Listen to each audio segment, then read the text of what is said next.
We will go through our findings with you and, as I say, have some time for questions and answers at the end. So I have now pressed the recording button and we'll get started.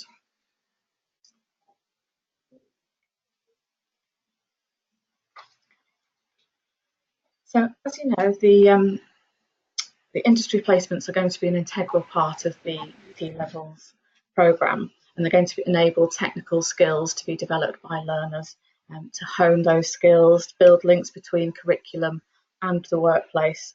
And the capacity and delivery fund is supporting that by providing some funding to providers to help prepare specifically for the element of the industry placements.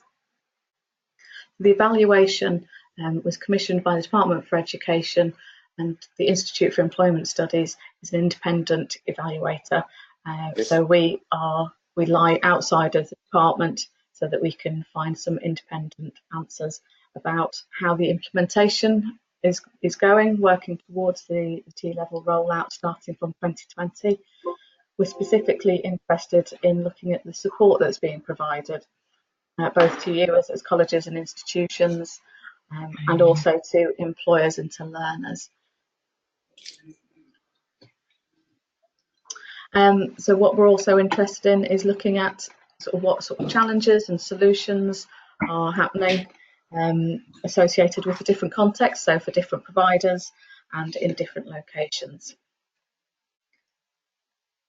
So what we are building on some insights that we gathered from a pilot that happened last year that was run by the department. This pilot explored industry placements with around 20 providers, and we took part in that in terms of we provided the independent external evaluation for that. So we're presenting to you today based on partway through from our evaluation and some interim findings. So we've conducted 12 stakeholder interviews, and for the stakeholders we were identifying those people from the support organisations, so the ESFA, people from the department who are in charge of developing the policy, people who are in charge of looking at the funding for T-levels. We also spoke to key representatives from the Association of Colleges and the Challenge, who are supporting providers in more depth, and also the National Apprenticeship Service as well, who have been supporting you with finding employers and referring employers to you. We've also conducted a number of provider interviews. So we interviewed 25 providers at this stage, and we'll talk to you a little bit more about what's going to happen in the next phase of the evaluation. So this phase was just a small number of the CDF providers to get views on these early stages of implementation. We've also had a look at the management information forms that you have been submitting, those of you who agreed to have those shared with us, and provided some analysis back to the department on those, and that's something that we'll build on over the next few months as well. So the providers that we spoke to in the initial stage, we wanted to get a selection of FE colleges, sixth form colleges, academies and private providers. We were interested to look at different routes and sectors and industries that you're providing the placements in, looking at whether you were involved in the pilot last year, whether you're actually going to be one of the early deliverers, looking at rolling this out in 2020, and also looking at location to see whether that affected early implementation as well. So today we are going to do some, just going to get onto the next slide. So today we're going to talk to you about what we found that providers were telling us about sourcing the placements, about how they've been working towards high quality placements, how they have been resourcing the industry placements, both using the funding that you've been provided and looking at staff resources, and also looking at the support that you're getting in order to deliver the T-levels. And then we'll finish with talking about the next steps for the evaluation and any questions that you might have.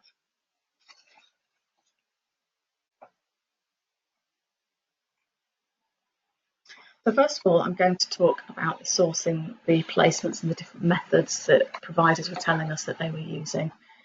And there were different degrees of kind of self-reported success in making progress towards the targets that you'd agreed with the department. So providers were telling us that they were taking different approaches depending on the size of those targets that they had and how experienced they were in terms of delivering something like an industry placement in the past and the relationships that they already had with employers.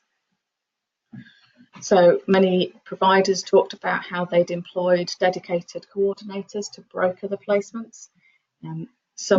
Many of these were organised centrally. Others had coordinators working with different departments, specifically looking at the different industries that they were looking to broker placements in. Many were able to use existing employer data, and that was particularly the case for some of the FE colleges, and that was less the case for people talking to us from sixth forms, school sixth forms, and the academy trusts. Some of the providers also told us about how they'd tried to cold call. They got lists of employers in the local area and just called them up to see whether they'd be willing to take part and host an industry placement. This was one of the least successful methods, and I think our pilot findings, our findings from the evaluation last year also found that cold calling is time intensive and it's not perhaps the best route to get to those employers.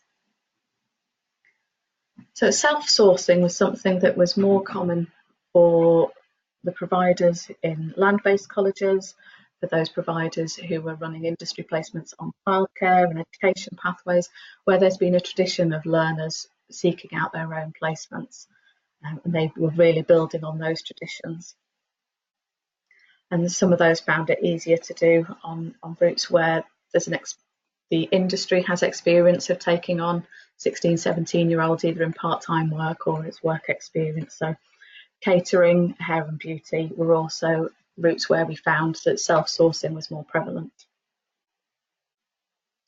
I mentioned that we talked to the National Apprenticeship Service and we asked specific questions to the providers we were interviewing about how they'd experienced any referrals coming from the National Apprenticeship Service. And I think it's fair to say that after a slow start, with not very many referrals coming through, that process has picked up a little bit more now. Some of the employers that you were getting from the National Apprenticeship Service needed a little bit longer lead-in time. So they were needed a little bit more hand-holding to get them ready to be able to host a placement. And they're ones that people were keeping warm to be an employer host next year. So the providers also talked about the different approaches that they were taking to engaging with the employers in their local area, using online and digital marketing, having open evenings, using employer brochures, flyers and case studies, some of which came out from the pilot last year and you'd been made aware of through the workshops that you'd had with the Association of Colleges. So that I'm picking up all the materials that had been produced by the challenge from last year. So throughout our evaluation, we're trying to look at any differences between successes, challenges that are happening through the different routes and the different industries or the different courses where you're delivering the industry placements. And we found that even within one route, for example, finance, legal and accounting, the different pathways within that route had different successes in terms of engaging with employers and getting them to host placements. So, for example, finance and accounting providers were finding it was much more straightforward to secure placements within those employers working in those spheres rather than legal, which was still proving to be tricky. Providers were also telling us that digital placements were more difficult to broker due to freelancing and working remotely, and there were some health and safety concerns in industries such as construction, engineering and agriculture, but many providers have been able to overcome those, in some cases using some of the funding to secure things like the CSCS cards.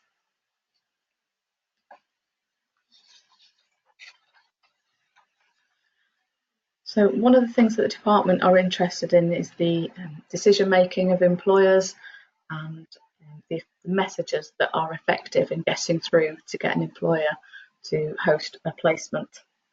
And there were three main themes coming out here. And at this stage, you'll note that we've only talked to providers and got your views on what is effective.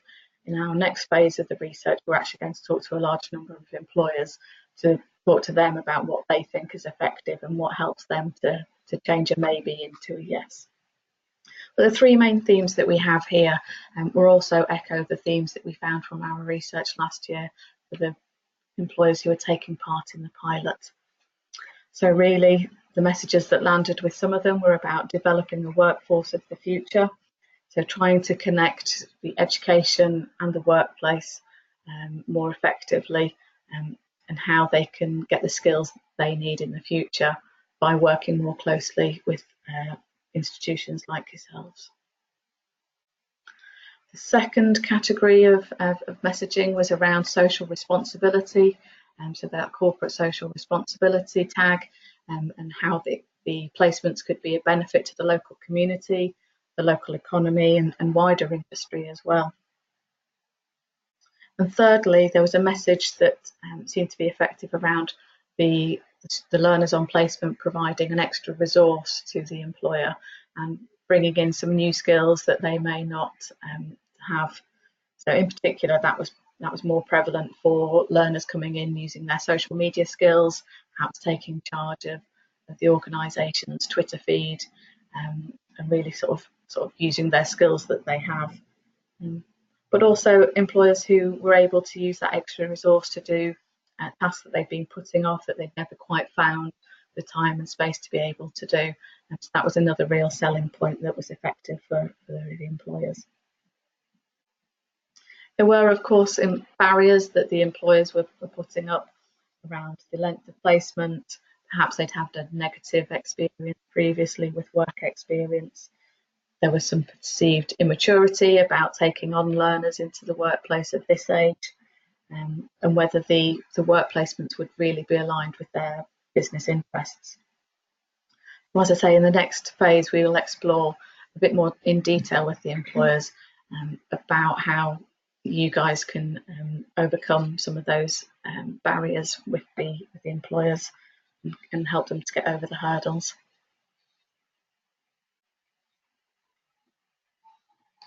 So I touched there on some of the successes and challenges that the providers were telling us about that they were having with the sourcing of the placements. So I'll start by talking about some of the challenges. So the limited size of the local labour market, particularly in relation to particular industries that the learners are seeking placements within to match their courses and their future ambitions. So a lack of relevant employers, potentially some competition with other providers for the same employers, where the number of employers is limited, that you're going to end up contacting the same people. There's also a worry over a saturation point. Once you've spoken to all of the employers, what do you do then? And there are also some challenges for providers with historically less involvement with employers. And transport and accessibility was something that was raised as a challenge, but we also spoke to the providers and they told us that they were able to overcome some of those challenges using the CDF fund and using the additional learner bursary. So some of the successes that the providers had in overcoming those challenges were about constant engagement with employers, so really making sure that they were keeping the employers warm between the initial phone call and actually setting up the placement, making sure that everything's going okay, that they haven't changed their mind, and just reminding them that the placement is due to start soon. And really that's linked to the next point around robust internal communication. So making sure that you've got the staff available to do that role, and that they're also talking to the learners and talking to the teaching staff and other curriculum leaders about the placements. The brokerage does require some specialised skills, so making sure that you're using people who are able to do that with the employers. And the third thing was about making an early start to engagement, making sure that you're talking well in advance to the employers to get them engaged, it may take them quite a bit of time to get their heads around what's going to be required, to make sure that they have the resources in place to support the learners while they're on placement, to get projects ready for them to take part in. And for the providers also tapping into existing networks where possible, using, rather than acting in competition with other providers, trying to work out ways that they could work in collaboration so that employers aren't being inundated with requests for the same thing. So we refer sometimes to the findings from last year's pilot study, and DfE has also commissioned other research around the same time, looking at employers, and the department have been working closely with specific industries to determine the best models of attendance and the best approaches to engaging employers with the industry placements. So they hope to publish some more detail on the guidance on appropriate industry placement models and employer support later on in the spring. So we're expecting an announcement in the next few weeks really about any flexibilities to the model and support that you'll be getting in order to help engage with employers.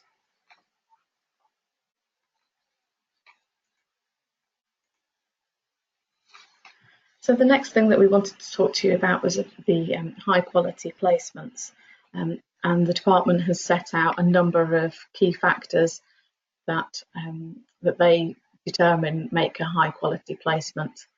So the first thing is around duration, so 45 days plus, so the 315 hours on placement, and that really has been a key challenge people have been telling us. And some providers can see the benefit of splitting placements across different employers, for example, in creative media and digital. And again, that's something that we anticipate will be coming out in the announcement soon. So the placement should be occupationally specific. So that includes matching the learner to the employer to understand what the employer has to offer while the learner's on placement, and to make sure that it's a structured learning opportunity for the learner. And that's going to be really important to nail that during the CDF phase, to make sure that when the key levels are rolled out and the qualifications and the programme relies on these industry placements, that young people are getting what they need from the placement in terms of that occupationally specific learning. So the third thing on that wheel is about learner preparation. And really, again, the message there that we were seeing was about starting early. Make sure that you're telling the providers, telling your students and your learners early on that this is on the horizon, to get them ready. So those who are less prepared for being in the workplace have time to work with yourselves to support that. So get them ready, get them to understand why the placement's important as well. So where the placement may not be 100% aligned to their future ambitions, why is it still important that they take part for the full duration? So really starting those conversations early. The other key element of the high quality placement is that it's external. So the department have been very keen on this up to this point, that the placements can't take place within the environment of your college, your institution. And providers generally are warming up to this, and we were only finding questions for the SEND learners that you might have, where you can really appreciate how that extra support that college staff can provide to learners in those circumstances can happen within the college environment, within perhaps your hairdressing beauty salons, within your own canteens or your own offices. So with the learners being external, the important lessons were around due diligence and risk assessments, and again, preparing the employers early on that this kind of paperwork needs to happen. So I covered inclusivity within that discussion around externality with the SEND learners, and that's something that I think that we would like to find out more from you as we go through the evaluation. So the final thing that the department have talked about in terms of the high quality placements is that they're outcome focused. So these providers were on board with the fact that the placements should be focused on technical skills and not just soft skills, although some providers are still erring more towards soft skills and employability skills for the industry placements. But what we found last year when we did the pilot evaluation was that as the learners were getting more through the placement, that only focusing on the soft skills and employability skills wasn't enough to keep them engaged for the full length of the placement. So that's something that we'd like to pick up again with you as we talk to you through the rest of the evaluation.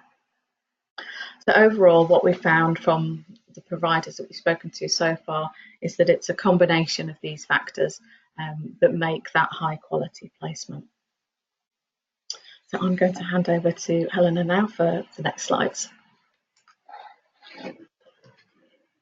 Thank you, and I'll be talking you through resources and funding. Just say thank you for keeping the chat box so active. It's a really interesting chat happening there about NAS and the challenges you've had as well. If you have any questions, we'll be addressing questions about the findings at the end. So do think of anything that you'd like to ask us. So if you look at resourcing and funding, obviously there were two types of funding. There was the CDF itself, and there was also an uplift of the bursary funds that offer financial support directly to learners. With regards to CDF, overall we heard that providers appreciated how flexible the fund was.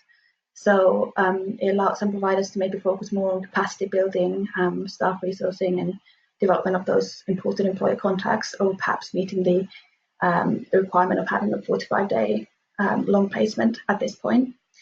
We also heard that from providers that the funding had been sufficient for this year, but there was some uncertainty about funding arrangements for the following years, and that had created perhaps a bit of uncertainty about funding decisions that had been made this year, particularly with regards to staff resourcing. And the CDF funding itself had been spent on primarily staff costs. So that was a big area of spending, particularly where funding was large enough to support increased hours or a new role for work placement coordinator. It was also spent on learner travel costs and overcoming employer barriers. That could be providing learners with personal protective equipment, DBS checks, CSCS cards. The CDF funding was also spent on hardware and software for both staff and the learners. So that could be CRM or placement tracking software for staff, or it could also be laptops that learners could borrow when they go on placement. Some providers had also been funding employers directly by providing checks, certificates, equipment, and perhaps even some supervisory support. But there were perhaps mixed views among providers about how much this type of direct funding should be encouraged. Should note that this information so far coming from providers. So in the next phase of research, we'll be talking to employers as well. So we hope to get a bit more detail on this aspect of direct funding. And with regards to the bursary, so this was aimed to ensure that no learners were unable to take part because of cost.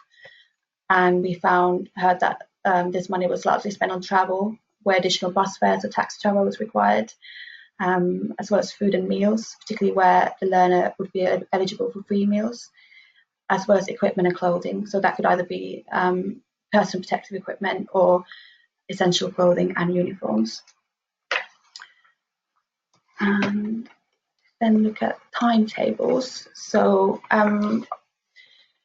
generally speaking, providers that started planning around curriculum and the timetables a bit earlier had found it less challenging than those who didn't have time to plan it much in advance with their curriculum staff. We also found that if there were challenges with timetabling, it tended to relate to perhaps more to the format of the placements, or whether it was a day block or mixed model, than the length itself. But we did hear that sixth form colleges have found it more challenging to find space in their timetable for placements compared to FE colleges, particularly where the learners were doing them English and maths resits, because this tended to take quite a lot of space in their timetable. So they then found it difficult to fit 45 days into the curriculum. Some of these difficulties may, of course, relate to the fact that at this point, providers had to retrofit the placement into an existing timetable. So we might expect these to kind of iron out in the future when we have bespoke T-level timetables. But in the meanwhile, we heard of some solutions that providers have had in terms of fitting placement onto their timetables. That included adopting a model of day release during the term time and having short blocks and holidays to kind of ease out those pressures.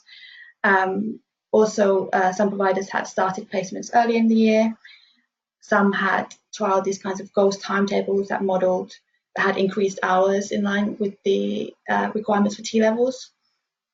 And also, providers had adapted models to different routes, depending on requirements of different industries.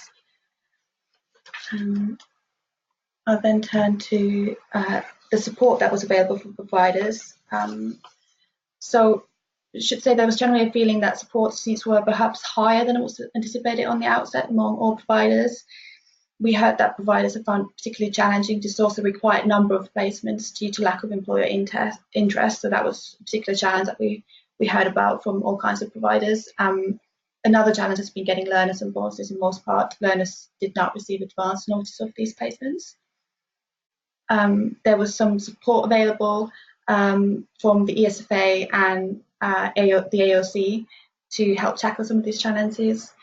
The feedback that we got from providers was that the support offered by the ESFA field force team mainly comprised of feedback on the monitoring information returns. Some said that this amounted to minor queries and adjustments to the MI. Others had sought their help more proactively by calling their helpline, and this helpline service was seen to be quite useful.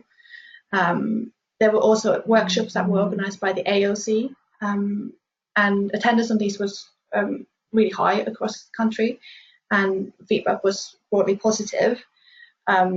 Things that attendees appreciated about the workshops included being directed towards the guidance and materials from the pilot year, although we heard from providers that they would have liked to have access to this material a bit earlier.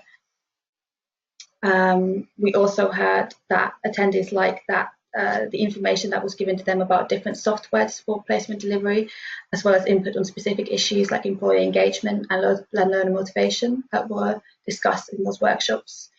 But also attendees just liked having the opportunity to share experiences with peers. So those were some of the aspects that people liked about the workshops. And lastly, a small number of providers had received a more intensive form of support from the AOC or the challenge to troubleshoot specific concerns. This form of support was at an early stage during the data collection period, so we hope to have a bit more information about that in the next phase. And if we then look at kind of next stage of the evaluation, and again, we'll have a bit of time for Q&A at the end, but just in terms of what's coming up in the evaluation, so the big thing that will be happening imminently is 50 provider interviews between here and the end of the summer term. These will be generated from a new sample of providers. So if you were interviewed in phase 1, you will probably not be interviewed again. The interviews are around 1 hour long and will collect information about your experiences with delivering placements today and any challenges you may have had, as well as your views of support you've had, including the funding.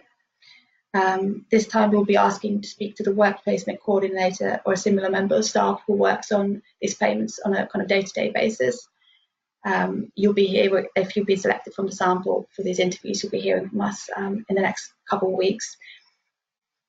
And also another big research activity that will be taking place is the census survey sent to all providers in late May, early June time. So this is sent to all providers. It's very short and it's just designed to gather more route-specific information. We would like you to take part in all the research activities. It really helps us gain insights into any challenges different kinds of providers might be having. So if you take part in the research activities, you can really help shape policy going forward. So please reply to the survey and reply to us if we approach you about a research interview as well.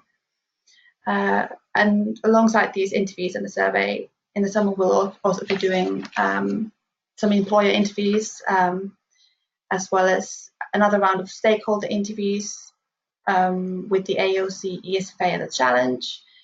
And lastly, we'll also be doing some analysis on the MI returns, just to kind of supplement the information we will be collecting from the interviews and the survey. All data will be held confidential and anonymised in the reporting phase.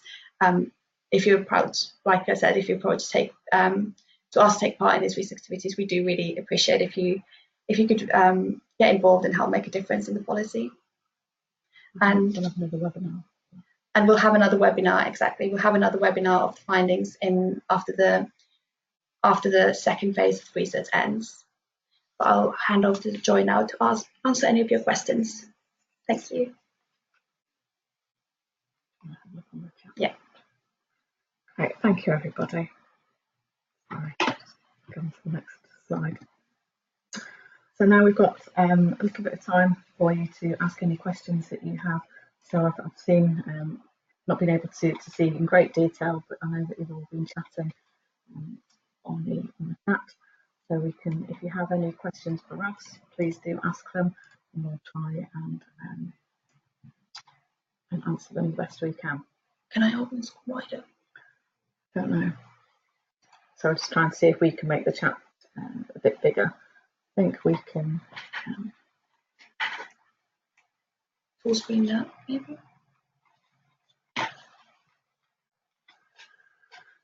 So somebody's asked our views on the external projects that students can work on the college site if the work is provided from an external company.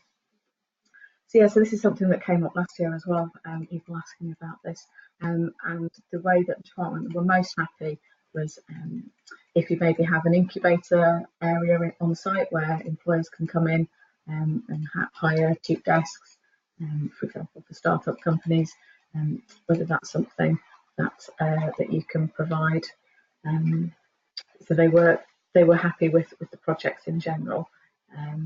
But the question out there is whether it accurately reflects the workplace that the students are working in. So that might be more appropriate for some than others, where they're missing out on those interactions that they might get in a workplace. Yeah, so somebody's just asked whether we can clarify what we mean by ghost timetables. And that was something coming from some of the providers who were building towards delivering in 2020, where because the T-levels have a much higher associated guided learning hours, so they were timetabling in those extra hours in their timetable, although lessons weren't being delivered in those times, just to see how that impacts on the rest of the cohorts, the teaching staff, and whether actually doing that helps to free up students for the placements.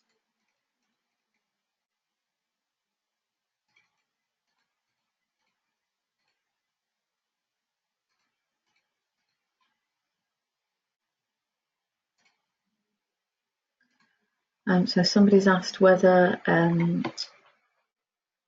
somebody's completed some of the hours, whether they count towards the achieved target numbers. So that's something that you'll have to have a chat with your ESFA field force representative about whether they still count. So I think that you have scope within the management information to record those that don't complete the full number of hours, and that's still something that we're interested in, and in particular when we're doing our interviews with the providers who take part in the research, that we ask questions around why people don't complete, so that we can understand what might be able to support people better in the future. Yeah, so somebody's also asked a question around how self-sourcing might impact on social mobility. That's something we covered in more detail in our pilot evaluation, where there were some concerns over sort of recreating social disadvantage through self-sourcing. And what we found there was that the providers were able to give support to the learners that they were asking to self-source, to make sure that those who don't have those networks were still able to reach out and have some guidance as to where they might find those employers, how they might approach them in the first place, what kind of contact they need to make, and following up with the learners.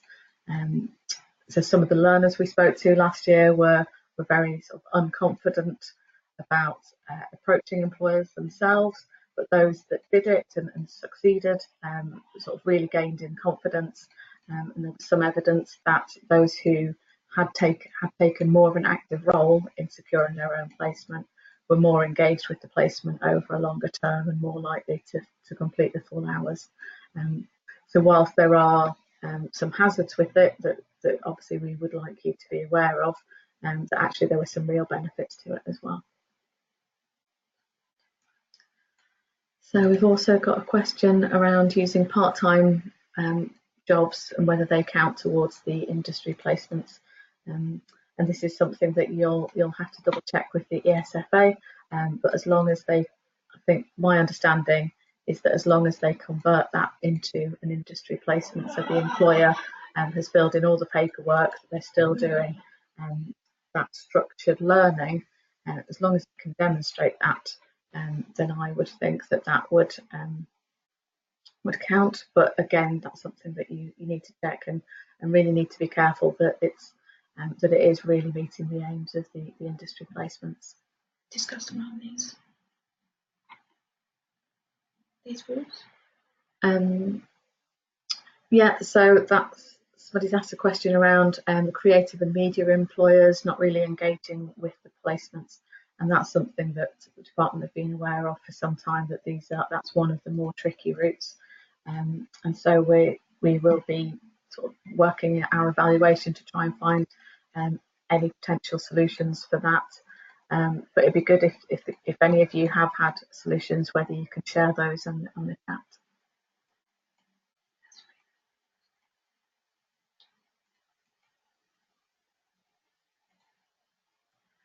So somebody's asking a question around when the cut-off time is for when the student has to complete their hours. Again, that's something that you would need to just follow up with your ESFA representative. There is a date sort of in the middle of the summer, I think, that is the cut-off for that to count towards the placement.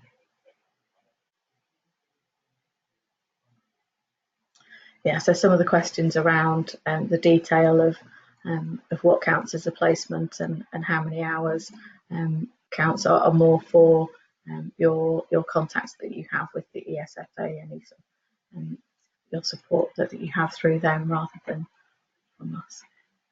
Maybe ask them to ask questions about the findings. Yeah. If anybody else has any other questions about the findings that we've had, that would be good for us to try and answer today. Some of them are more sort of detail around the policy and practice.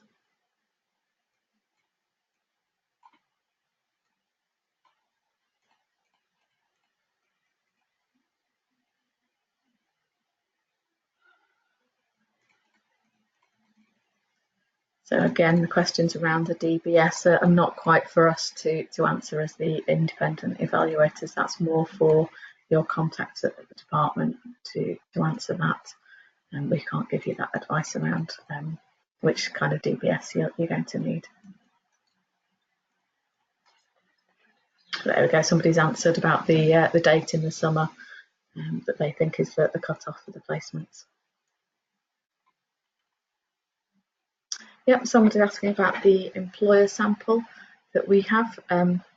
So we are working with primarily with the National Apprenticeship Service to develop our sample of employers.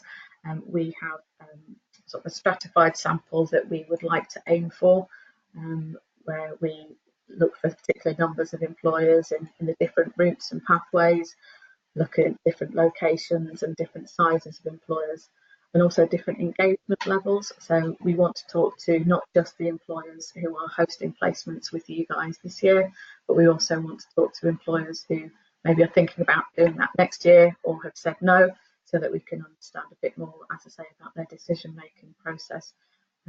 So as we are, when we're approaching the providers, that we do have sort of a target number that we would like to reach to get a spread of experiences, really.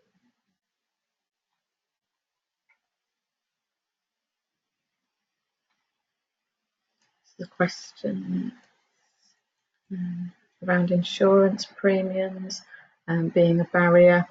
So that's something that providers have been telling us, that they have been using some of their funding to support employers with their insurance costs. And you've been reporting that through your MI forms to the ESFA and to the department. And again, we anticipate that the announcements coming out in the next few weeks might help to address some of those questions that you have. So this year we haven't spoken directly to any of the students or any of the learners who've been participating in the industry placements. They were a big part of our evaluation of the pilot year last year, and we got some really rich findings in terms of what they were reporting. Our only plan for that this year is to understand what they are saying through the surveys that you're conducting and reporting back to the DFE through your management information. So that management information is not only important for the department to sort of see how you're progressing, but we're also using that as the independent evaluators to analyse collectively to understand what kind of progress is being made, what challenges you're having, what successes you're having, and to look at the feedback that you're giving on the behalf of students. So that's kind of the last question on MI is what I was just talking about. So those management information sheets, the questionnaires that you've been asked to fill in at 3 points, I think maybe 2 points up till now, and the next one's coming up soon, where you talk about progress that you're making towards your targets. That's what we mean by the management information analysis.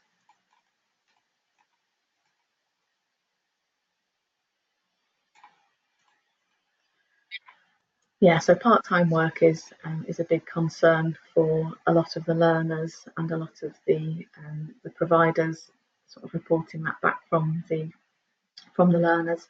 And again, if they are able to convert that part-time job into a placement, it's ideal because they get to maintain that contact and the wages that are often vital to their ability to stay on in education and to afford to stay in their accommodation with their family, that they need to contribute through that part-time job.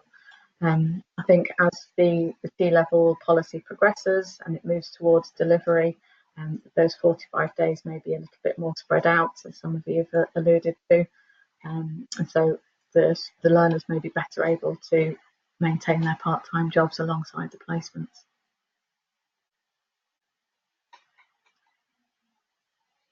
And there's a question there about multiple placements, and that's something that providers, not just yourselves today, but in the first phase of the evaluation and the pilot, were telling us that they would like to be able to use multiple employers, and that's definitely something that we've reported back to the department and that they're looking into.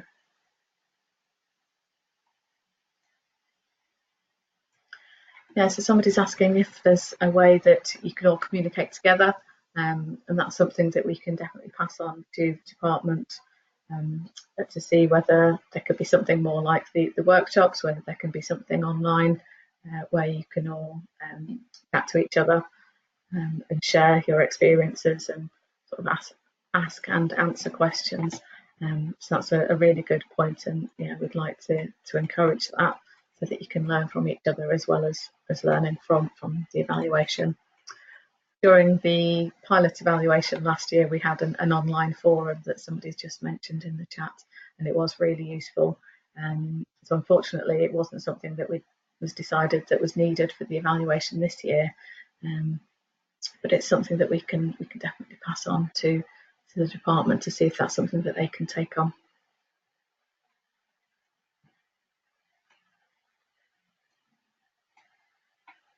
So there's a question around independent study time that the learners need to have, and again, that's something that will come out in the guidance that you're getting around the T-level programme, sort of the split between guided learning hours and self-study.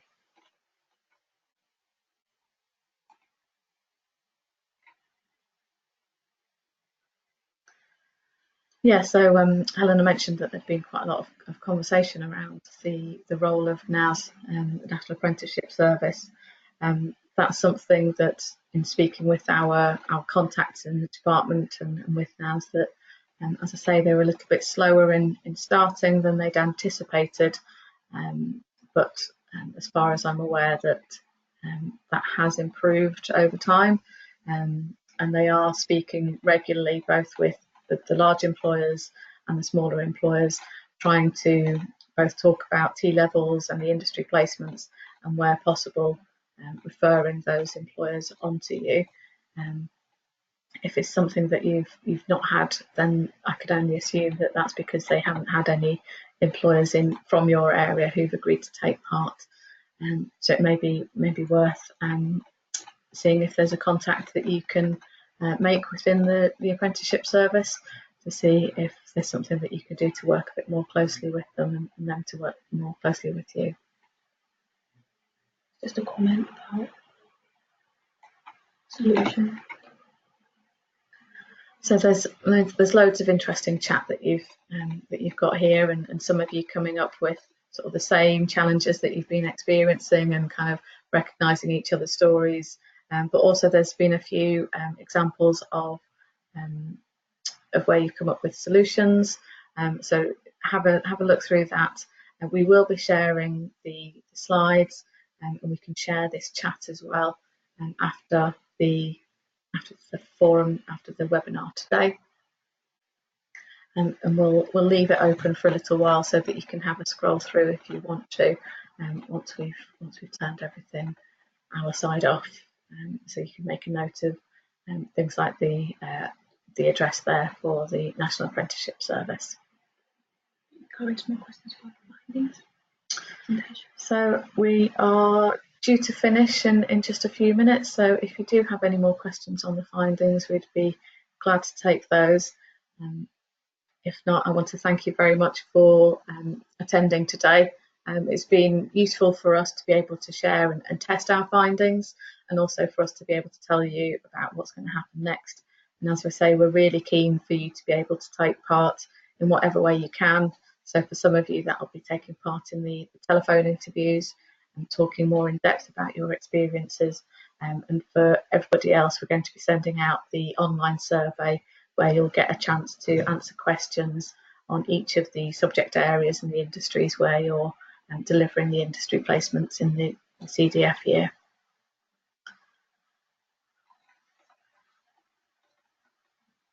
So I don't think there's been any other questions.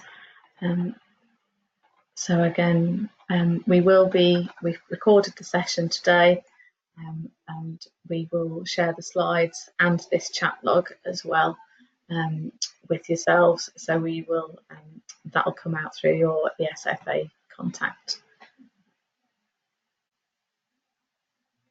No more questions.